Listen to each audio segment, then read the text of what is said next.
učíme přepisujeme malinko ty dějiny. Vždycky je to nějaký zajímavý milník. Poprvé se tady na Ostravském ledě setkali Američané a Kanaďané na společném tréninku historicky. Ostrava je dneska takovým centrem parahokeje, kde se opravdu rádi sjíždějí všichni parahokejisté z celého světa.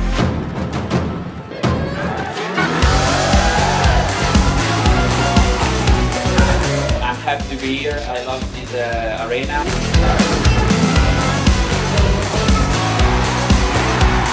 Yeah, it was a historical moment for us.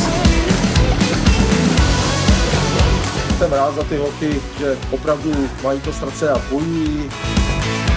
Šli ten obrovský kus cesty. The USA to come here and help out as well.